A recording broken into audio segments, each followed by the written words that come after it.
Dicen que la mejor venganza es vivir bien. Mentira. O, al menos, no cuando lo que te arrebatan es tu familia, tu confianza y la vida que creías tener. Porque cuando un juez dicta sentencia y tú sales del juzgado sintiéndote como si te hubieran vaciado por dentro, las frases bonitas no sirven de nada. Yo no quería superarlo. Yo quería algo que ella nunca olvidara. Me llamo Michael, tengo 38 años y vivo en Valencia. Durante 10 años pensé que tenía un matrimonio sólido con Bárbara, la madre de mis 2 hijos, Charles y Kimberly. Son lo mejor que me ha pasado, y por ellos habría hecho cualquier cosa. Todo empezó de forma inocente. Cuando los niños empezaron el colegio a tiempo completo, Bárbara decidió volver a trabajar. Encontró un empleo como repartidora de recambios para una conocida cadena de tiendas de automoción. Nada raro, entregaba piezas a talleres de la ciudad, se llevaba bien con los compañeros. Incluso yo conocí a varios en la cena de Navidad y me parecieron majos. Una vez a la semana, normalmente los miércoles, se tomaba algo con ellos en un bar cercano antes de volver a casa. No me molestaba. Yo me quedaba con los niños, les daba de cenar, hacíamos los deberes juntos, cosas de padre. Pasaron 2 años y Bárbara empezó a hablar de tener otro bebé. Yo no lo veía. Con 2 hijos estábamos bien, y financieramente no era el mejor momento. Ella insistía, y yo me mantenía firme. Pero conocía esa mirada suya, cuando algo se le metía en la cabeza, no paraba hasta conseguirlo. La tensión fue creciendo. Y entonces, surgió una oportunidad. Mi empresa me envió 3 semanas a Madrid para supervisar una oficina. Allí tomé una decisión que, en ese momento, pensé que salvaría mi paz, una vasectomía. Sin dramas, sin discusiones eternas. Terminé el viaje con las pruebas médicas que confirmaban que ya no podría tener más hijos. Esperé a tener varios análisis seguidos para confirmarlo, y cuando por fin llegó el último resultado, lo celebré de una forma extraña, le entregué a Bárbara la caja de preservativos que guardaba en casa y le dije, con media sonrisa, que podía tirarlos. Se acabó, cariño. Ella sonrió, y yo sentí que todo estaba bajo control. Martes, 12:30 del mediodía. No sé por qué aquel día decidí volver a casa a comer. No lo hacía nunca. Al girar la esquina de mi calle, vi 2 furgonetas aparcadas con el logotipo de la tienda de recambios. No le di importancia, pensé que Bárbara estaría con algún compañero de trabajo. Pero en cuanto crucé la puerta, algo no encajaba. La casa estaba en silencio. No había platos sobre la mesa, ni la tele encendida. Y entonces lo escuché. Una voz. La suya. Más fuerte, susurró, entre risas y jadeos. Me quedé paralizado. Sentí un frío recorrerme la espalda. Cada segundo que pasaba, las palabras que llegaban desde el dormitorio de arriba me arrancaban algo por dentro. No tuve que abrir la puerta para entenderlo, lo que oía no dejaba lugar a dudas. En ese instante, supe que mi vida ya no sería la misma, y que la venganza que imaginaba iba a ser mucho más grande de lo que jamás había pensado. Escuchar a Bárbara suplicar entre jadeos que no parara fue como recibir un puñetazo en el estómago. Notaba como la rabia me subía desde el pecho hasta las sienes, y ya tenía el pie en el primer escalón cuando algo, no sé si la voz de la razón o el miedo a arruinarlo todo, me obligó a detenerme. Un paso en falso y la arruinaría yo mismo. Si entraba ahora y montaba una escena, la imagen sería clara, un marido fuera de sí, agresivo, capaz de perder el control. Y en un juzgado eso se traduciría en una palabra contra otra, versiones cruzadas, mentiras que se repetirían hasta convertirse en verdad. Ganaría la batalla del momento, pero perdería la guerra. Así que respiré hondo, di media vuelta y bajé las escaleras en silencio. No hizo falta ser sigiloso, los sonidos que venían del dormitorio habrían tapado el ruido de un elefante bajando corriendo. Salí de casa sin que me vieran, apunté las matrículas de las 2 furgonetas aparcadas y me marché. Llamé al trabajo para decir que no volvería esa tarde y conduje directo a la tienda donde Bárbara trabajaba. Aparqué en un lugar desde el que podía vigilar la entrada sin ser visto. A las 3 en punto, su furgoneta apareció. La vi entrar tranquila, como si nada. Taché su matrícula de la lista mental y seguí esperando. 5 minutos después llegó otro vehículo, pero no coincidía con ninguno de los que había visto en mi calle. Esperé. A las 3:55, otra furgoneta se detuvo. Y entonces lo vi. Andrew. Lo recordaba perfectamente de la última cena de Navidad de la empresa. Simpático, hablador, y, por lo que estaba a punto de descubrir, increíblemente estúpido por meterse con mi mujer.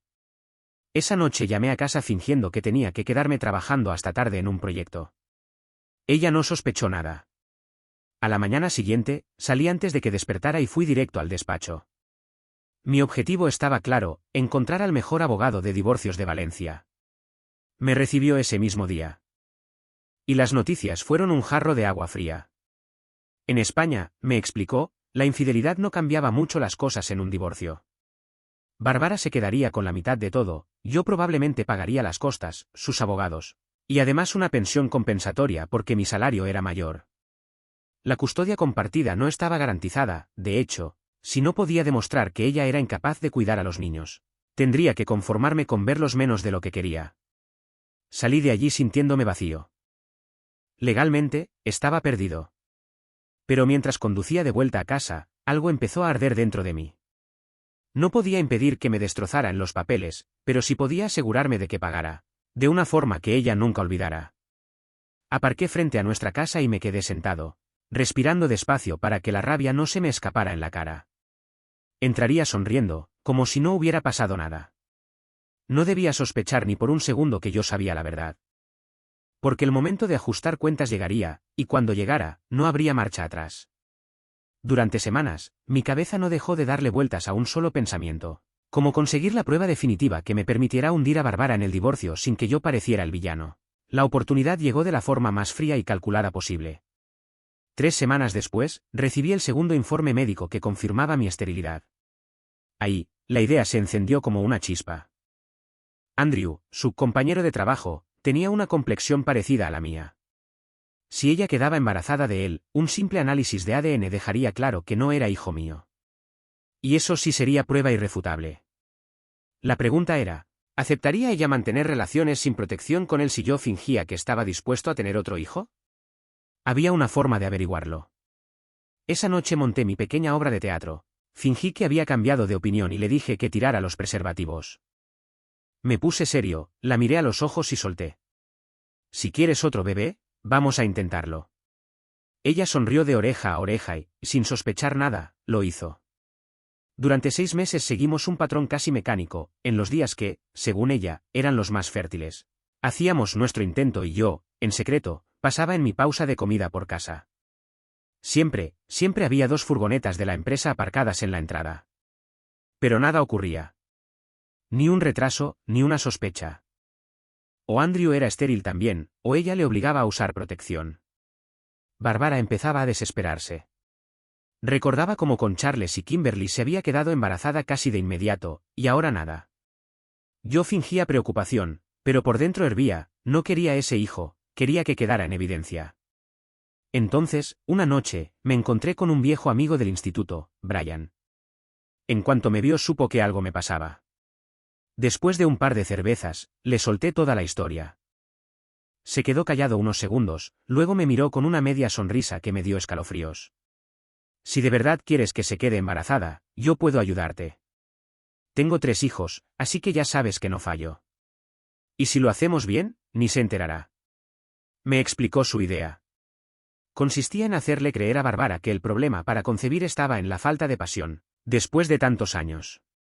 Que habíamos caído en la rutina.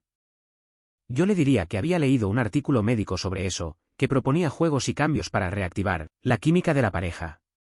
Y que en uno de esos juegos, con los ojos vendados, Brian ocuparía mi lugar. Era retorcido.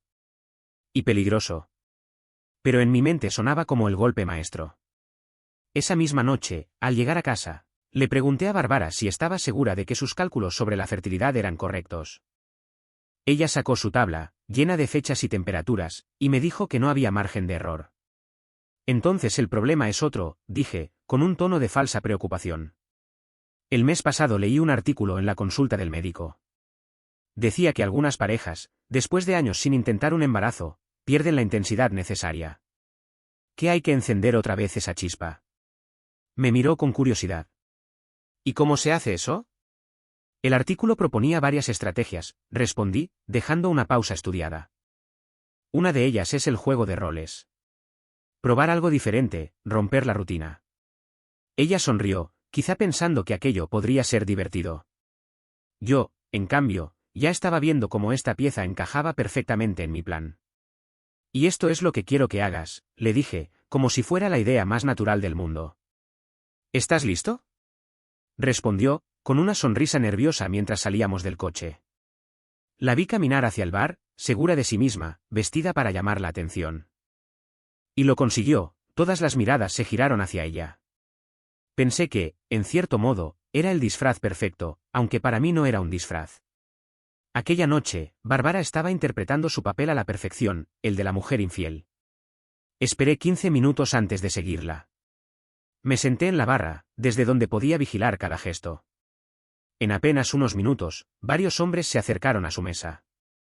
Risas, copas que no pagaba ella, manos demasiado confiadas. Yo había planeado aquello, la misión era que se dejara llevar, que su deseo subiera hasta el límite. Durante 2 horas, la vi aceptar bailes, tragos y caricias. No hizo nada que pudiera considerarse irrefutable, pero tampoco rechazó nada. Y lo más revelador llegó cuando fue al baño y uno de sus admiradores la siguió. Pasaron casi 10 minutos antes de que ella regresara, algo alterada. 2 minutos después, él apareció y salió del local sin mirar atrás. Me acerqué a su mesa. ¿Bailas?, pregunté. Claro, sonrió. Apenas empezamos a movernos, se inclinó hacia mí y susurró. Tenemos que irnos ya. Si no, voy a hacer una locura aquí mismo. Quise saber qué había pasado. Me contó que ese hombre del baño le había propuesto algo directo, y que ella lo había rechazado. Su historia sonaba incompleta, pero en ese momento no me importaba. El objetivo era otro, que aquella intensidad se trasladara al momento clave. En el coche, noté que su actitud era distinta, más impulsiva, más ansiosa. Yo mantenía la mente fría, cuanto más creyera ella que todo formaba parte de un plan para recuperar la pasión, menos sospecharía que estaba cayendo justo donde yo quería. Llegamos a casa y fue ella quien marcó el ritmo. No sé si era deseo, nervios o el eco de lo que había ocurrido en ese bar, pero cumplía con lo que necesitaba, la ilusión de que estábamos haciendo todo para conseguir su ansiado bebé. Cuando terminamos, la ayudé a acomodarse con cuidado, colocándole una almohada bajo la cadera, como si aquello fuera un gesto de amor. En realidad, era parte de mi estrategia. Todo debía parecer natural, íntimo, mientras yo avanzaba un paso más hacia la venganza perfecta. Aquella noche, Bárbara estaba más entregada que nunca. No entendía cómo podía mirarme a los ojos, mostrar tanto afecto, y a la vez traicionar todo lo que teníamos. Esa contradicción me golpeaba una y otra vez. Repetimos el mismo juego durante 2 ciclos más, siempre en sus días fértiles, pero no había resultado. Su frustración crecía y la mía también. Yo no buscaba un hijo, sino la prueba definitiva que cerrara la trampa. La siguiente vez, le propuse algo distinto. Esta noche será diferente, le dije. Confía en mí. La convencí para que se tumbara en la cama, y con una actitud de complicidad, le vendé los ojos y le até suavemente las manos a la cabecera. ¿Qué estás tramando?, preguntó, divertida. Quiero asegurarme de que, si no podemos conseguirlo tú y yo solos, lo logremos con ayuda. He invitado a alguien que sabe de esto. Ella rió nerviosa, creyendo que todo formaba parte de un juego más. Yo salí de la habitación y fui al salón, donde mi viejo amigo Brian esperaba el momento acordado. Subió en silencio, con la certeza de que debía mantener su identidad oculta.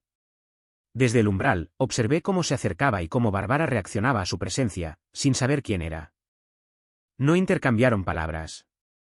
Yo no necesitaba ver más para saber que la escena cumplía su propósito, dejar que ella creyera que todo era una fantasía diseñada por mí, mientras yo reunía la pieza clave para mi venganza. Cuando Brian se marchó, volví a la habitación como si nada. Me aseguré de que ella mantuviera la idea de que todo formaba parte de un plan calculado para avivar la pasión y alcanzar su objetivo. Parece que ha funcionado bien, le dije con una sonrisa controlada. ¿Qué sentiste sabiendo que yo estaba abajo, esperando? Ella se incomodó, pero en lugar de enfadarse, trató de darle un tono pícaro a su respuesta. No me interesaba entrar en detalles, lo importante era que estaba dispuesta a repetirlo. Mañana y pasado, le dije. Cada día con alguien diferente. Uno de ellos acabará dándote lo que buscas. Y ella, con una determinación que me sorprendió, aceptó sin dudar. En ese momento confirmé que la trampa se estaba cerrando a su alrededor, y que pronto tendría en mis manos la prueba que me daría la victoria definitiva. Hazme olvidar todo, me dijo, sonriendo con una mezcla de nervios y deseo fingido. Yo también sonreí, pero por dentro pensaba en lo cerca que estaba el final de mi plan. Esa noche todo cambió, Brian y yo cumplimos la última fase de la estrategia que había diseñado. Lo importante no era lo que ocurriera en la habitación, sino lo que estaba quedando registrado en la pequeña grabadora oculta que había colocado. 3 semanas después, recibí una llamada de Barbara en el trabajo. Su voz estaba eufórica. ¿Ha funcionado, Michael? Estoy embarazada. Fingí una alegría desbordante. Le dije que estaba feliz, que aquello era lo que los dos queríamos, mientras, en silencio, abría el cajón de mi escritorio y sacaba la tarjeta del detective privado con el que ya había hablado. El plan se activaba. Él ya había seguido a Barbara y a Andrew en varias ocasiones, documentando sus encuentros y horarios. Le di luz verde para instalar cámaras ocultas en nuestro dormitorio mientras yo estaba en el trabajo. La coartada era perfecta. Podría decirle a un juez que había empezado a sospechar y que contraté a un profesional para confirmarlo. Las pruebas iban a ser demoledoras. Grabaciones de audio donde ella misma pedía a otro hombre que la dejara embarazada. Vídeos de sus encuentros con Andrew en mi propia casa. Un informe detallado del detective. Y, finalmente, la prueba de ADN que demostraría que el bebé no era mío. Solo quedaba esperar. Pero el tiempo, cuando uno espera un momento así, se arrastra. Lo más duro era fingir ser el marido cariñoso que ella creía tener, mientras por dentro solo deseaba que saliera de mi vida. Y ella también actuaba, jugaba su papel de esposa dedicada mientras seguía recibiendo a Andrew en casa varias veces por semana. A los 7 meses de embarazo, decidió darme lo que pensaba que sería un golpe final. Este embarazo es distinto, cariño. Creo que deberíamos dejar de tener intimidad hasta que nazca el bebé. Acepté con una sonrisa. Ella no imaginaba que yo sabía que Andrew seguía visitándola. Me consolaba pensando que el verdadero golpe estaba por llegar, y que no sería para mí. Finalmente, llegó el día. La llevé al hospital y avisé a su familia. En poco tiempo, su madre, su padre y una de sus hermanas estaban conmigo en la sala de espera. Yo, mientras, solo pensaba en descubrir si el bebé sería de Andrew, o de otro. Las horas parecían no pasar. Finalmente, el médico apareció y me pidió hablar en privado. Me confirmó que tanto la madre como la niña estaban bien. Y luego me lanzó una frase que hizo que la última pieza del rompecabezas cayera en su sitio. Parece que su mujer no le ha contado toda la verdad. Cuando entré en la sala de recuperación, Barbara apartó la mirada. Me quedé de pie, sonriendo. Pensaba que sería el bebé de Andrew, dije despacio, pero parece que no. Giró la cabeza y me miró, con una mezcla de sorpresa y miedo. El final estaba mucho más cerca de lo que ella creía. Me incliné hacia ella y hablé en voz baja, sin apartar la mirada. Barbara, lo sé todo. Sé lo de Andrew, lo de vuestras comidas en casa, y tengo vídeos de lo que hicisteis en nuestra habitación. Mi abogado se encargará de que el tuyo reciba una copia cuando empecemos el divorcio. Se removió en la cama, pero no dijo nada. Voy a llamar a tu madre para que venga a verte. Porque cuando salgas de aquí, no vas a volver a casa. Me di la vuelta y salí. En la sala de espera, su padre se levantó enseguida. ¿Está todo bien? ¿Qué ha pasado? No hay ningún error, le respondí. Lo que has visto en la sala de neonatos es consecuencia de las decisiones de tu hija. No dijo nada más. Yo me marché del hospital con una sonrisa que no podía disimular. La última pieza encajaba. En el juicio, las pruebas fueron demoledoras, grabaciones de audio y vídeo, el seguimiento del detective, y el detalle evidente de que el bebé no podía ser mío. El juez, claramente, no estaba dispuesto a premiar a alguien que había destruido su matrimonio de esa manera. Repartimos los bienes al 50%, pero me concedió la custodia completa de Charles y Kimberly, rechazó la pensión que ella pedía y ordenó que cada uno pagara sus propios gastos legales. Salí de ese juzgado sintiendo que todo el esfuerzo había valido la pena. Barbara, ahora, vive con su hermana. Su propio padre no quiso que volviera a casa. Tiene derecho a ver a los niños, y cuando viene a recogerlos, siempre me mantengo cordial. Una sonrisa educada, un hola y adiós. Andrew, por su parte, desapareció de su vida en cuanto supo que el bebé no era suyo. Cuando alguna vez coinciden, apenas se miran. A veces, ella me lanza comentarios amargos, como si quisiera herirme. Pero no tiene dónde golpear. Y yo, sin perder la calma, le recuerdo con voz tranquila. Fuiste tú quien eligió romper todo en tu propia casa. Ella baja la mirada. Y yo cierro la puerta. Quizá tengan razón cuando dicen que la mejor venganza es vivir bien, pero a veces, devolver el golpe, con inteligencia y sin ensuciarse las manos, sabe incluso mejor.